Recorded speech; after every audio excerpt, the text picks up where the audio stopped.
रत्नागिरी जिल्ह्यातल्या देवरुख जवळ निव म्हणून जे गाव आहे ते माझ्या आजोबांचं गाव. आणि 1930-32च्या दरम्यान माझे आजोबा जेव्हा या गावामध्ये राहत होते आणि त्या पंचक्रोशीची खोती माझ्या आजोबांकडे होती, तेव्हा निव्यामध्ये केतकरांचं आमचं एकच घर होतं. नाफड्यांची 2 घरं होती आणि राजवाड्यांची 3 घरं होती.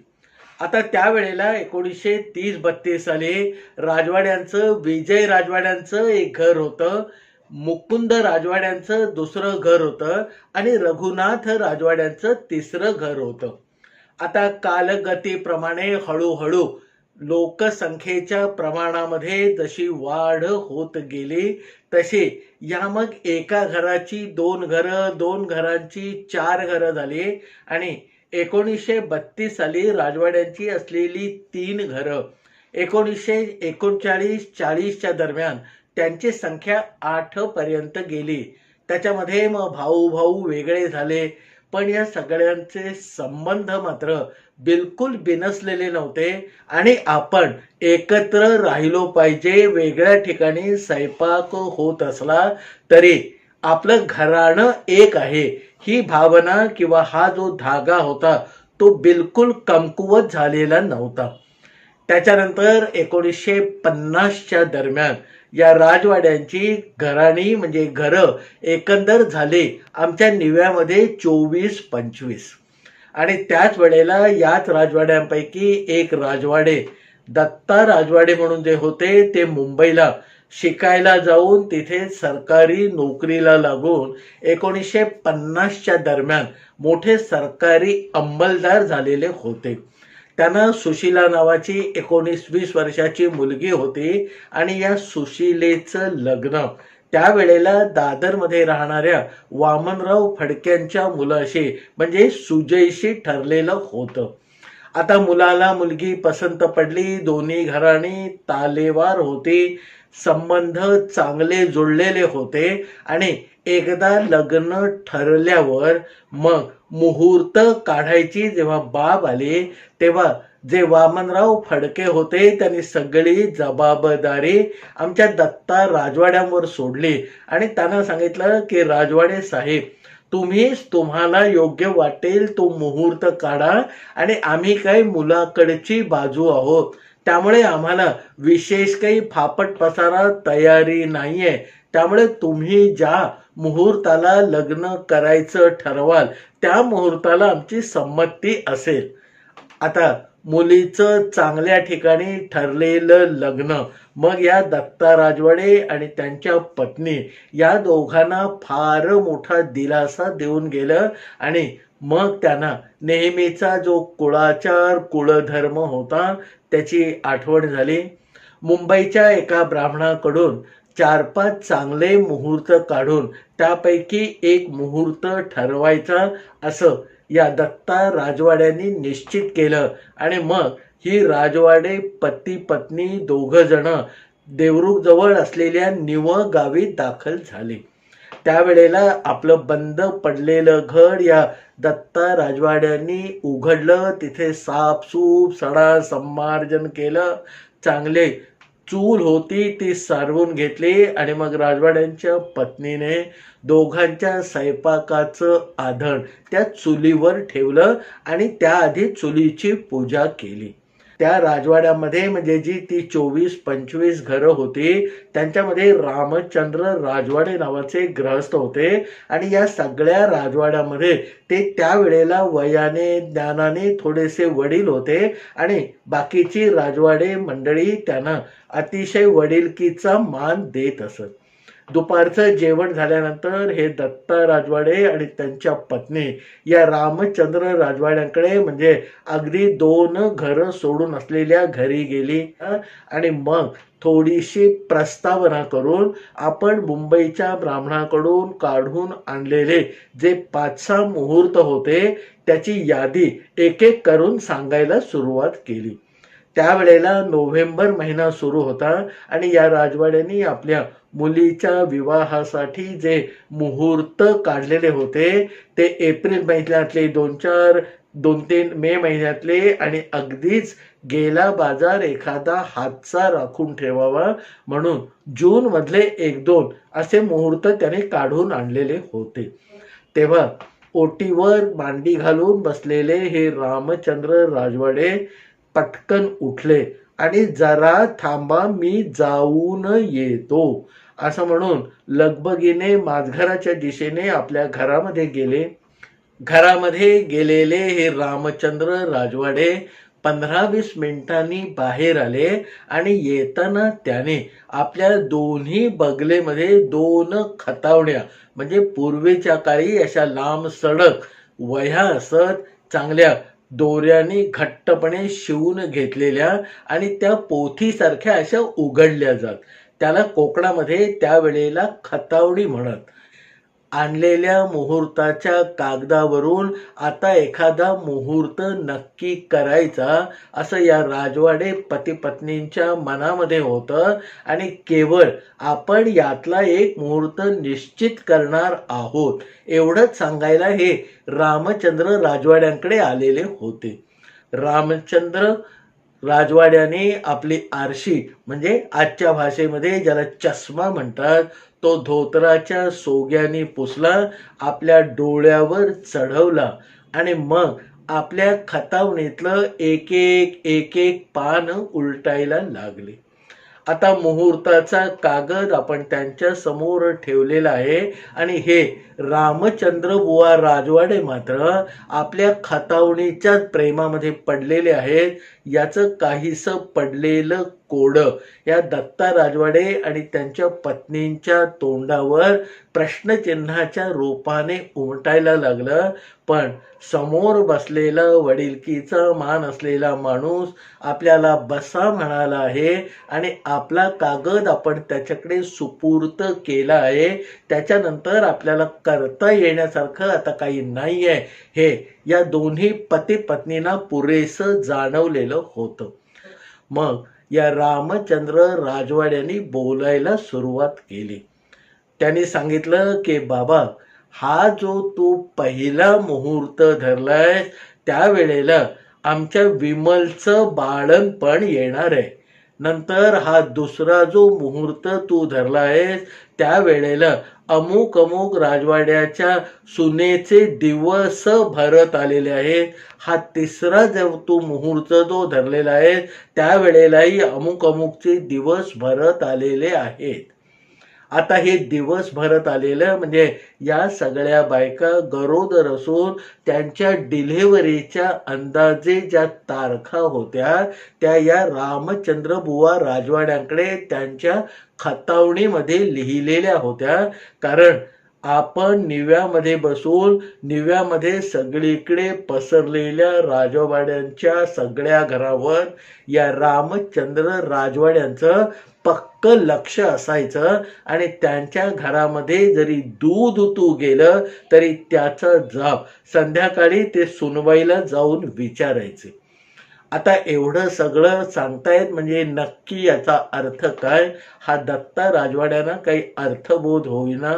पण त्यांनी काढून आणलेले जे 5-6-10 मुहूर्त होते त्या प्रत्येकाच्या वेळेला काही ना काही अडचण येण्याची शक्यता आहे असं रामचंद्र राजवाड्यांनी या दत्ता राजवाड्यांना समजावलं होतं. एवढं या राजवाडे पती पत्नींना कळायला काही वेळ लागला नाही. आता या मुहूर्तांच्या वेळेला कोणी ना कोणी बाळंत होणार आहे आणि मग ते जर 2-3 दिवस आधी असेल तर समस्त राजवाड्यांना सोहेर लागेल आणि मग हे विवाह काही होऊ शकत नाही असं थोडक्यामध्ये या रामचंद्र राजवाड्याने दत्ता राजवाड्यांच्या निदर्शनास आणून दिलेलं होतं. आता कोकणातली ही दोन्ही माणसं असल्यामुळे तुझं वाईट व्हावं असा काही भाव या रामचंद्र राजवाड्यांचा नव्हता. तर बाबा तू उद्या सगळी तयारी करशील, मुलगी लग्नाला उभी करशील आणि तेवढ्यात आमच्या राजवाड्यातल्या घरामध्ये कोणाकडे तरी नवीन बाळ जन्माला येऊन त्याने टॅहा केलं तर तुझं लग्न अनिश्चित कालापर्यंत पुढे ढकलावं लागेल आणि ते होऊ नये म्हणून कोणाचं कोण कधी बाळंत होण्याची शक्यता आहे आणि समस्त राजवाड्यांना त्याचं सोयर येण्याची शक्यता आहे हे रामचंद्र राजवाड्यांनी समोर बसलेल्या दत्ता राजवाड्यांना आणि त्यांच्या पत्नींना समजावून सांगितलं. रामचंद्र राजवाड्यांच्या घरातून बाहेर पडलेल्या दत्ता राजवाड्यांच्या मनामध्ये एक कल्पना चमकून गेली आणि मग त्यांनी आपल्या बायकोला सांगितलं की अगं तू घरी होऊन जरा आवरायला लाग, तोपर्यंत मी बापूंकडे जाऊन येतो. हा दत्ता राजवाडे गावामध्ये आलेला आहे हे बापूंना माहीत होतं, पण त्याच्या मुलीचं लग्न ठरलंय किंवा पुढे कशासाठी तो आलेला आहे याची मात्र सुतराम कल्पना त्यावेळेला माझ्या आजोबांना नव्हते. त्यामुळे आलेल्या माणसाचं तोंड भरून स्वागत करून त्यांना घडवंचीवर बसायला सांगितलं. आजोबांनी हातातली कामं बाजूला ठेवली, आतमध्ये आजीला चहाचं आधण टाकायला ओरडून सांगितलं आणि मग ते या दत्ता राजवाड्यांच्या समोर मुंबईच्या सगळ्या खबरा ऐकायसाठी बसले. आता त्या वेळेला ज्या या दोघांच्या गप्पा सुरू झाल्या त्या 15-20 मिनिटं झाली, अर्धा तास झाला तरी त्यांना रंग काही भरेना. म्हणून आजोबा त्यांच्या नेहमीच्या सवयीप्रमाणे थोडा वेळ स्वस्थ बसले. पण राजवाड्यांचं दुःख आतल्या आत एवढ्या उकळ्या मारत होतं की त्यांनी स्वतःहूनच पुढच्या 2-3 मिनिटांमध्ये बापूंना पुढे सांगायला सुरुवात केली की बाबा असं असं लग्न ठरलेलं आहे, कच्चे म्हणून मुहूर्त मी मुंबईतून काढून आणले आहेत. मग दत्ता राजवाड्यांनी सकाळपासून घडलेलं सगळं सांगितलं. आता त्याच्यानंतर आजोबांनी 2-5 मिनिटं विचार केला आणि मग दत्ता राजवाड्यांना म्हणाले की हे बघ दत्ता, तू आता लगेच मुंबईला निघून जा आणि 4 दिवसांनी जर मी तुला पत्र टाकलं तर मात्र अगदी तिथे जेवत असलास तर हात धुवायला निव्यामध्ये ये. आता दत्ता राजवाडे निव्यामधून उठून मुंबईला रवाना झाल्यावर मग एक दिवस सकाळची सगळी कामं उरकून आजोबाने कोट टोपी चपला घातल्या आणि जाताना आमच्या घरातला एक जाजूड ग्रंथ जो लाल कापडामध्ये घट्ट बांधून ठेवलेला होता ते घेऊन ते रामचंद्र राजवाड्यांकडे दाखल झाले. त्याच्या 2 दिवस आधीच भिक्या गड्याने या सगळ्या राजवाड्यांना गावातल्या खोताने म्हणजे बापूने रामचंद्र राजवाड्यांच्या घरी अमुक दिवशी सकाळी 11 वाजता बोलावलेलं आहे असं सांगितलं. त्यामुळे आजोबा जायच्या आधीच पुष्कळशी राजवाडे मंडळी ही या रामचंद्र राजवाड्यांकडे जमलेली होती. आमच्या आजोबांची पावलं राजवाड्यांच्या घराच्या अंगणामध्ये वाजल्यावर हे आत बसलेले 20-22 सगळे राजवाडे चिडीचूप झाले. आजोबा आतमध्ये गेले. ओटीवर जी खुर्ची ठेवलेली होती आजोबा खोत येणार म्हणून ती मग रामचंद्र बुवानी साफसूफ केल्यासारखं करून मध्यभागी आणून ठेवली. त्याच्यावर आजोबा जाऊन बसले. नजरेने त्यांनी साधारण समोर बसलेल्या राजवाड्यांची मोजदाद करून किती राजवाडे आलेले आहेत याचा अंदाज घेतला आणि त्यांना हवी तेवढी पुरेशी संख्या झालेली आहे हे लक्षात आल्यावर मग त्यांनी मनातल्या मनात एक सुस्कारा टाकला आणि मग त्यांना जे काही सांगायचं होतं ते पुढच्या अर्ध्या पाऊण तासामध्ये एकाच लईमध्ये समजावणीच्या सुरामध्ये समोर बसलेल्या सगळ्या राजवाड्यांना सरळ सांगून टाकलं. त्याच्यानंतर मग आजोबांनी विचारलं की बाबा हा माझा विचार मी मांडलेला आहे, आता याच्यावर तुमचं काही बोलणं असेल तर सांगा.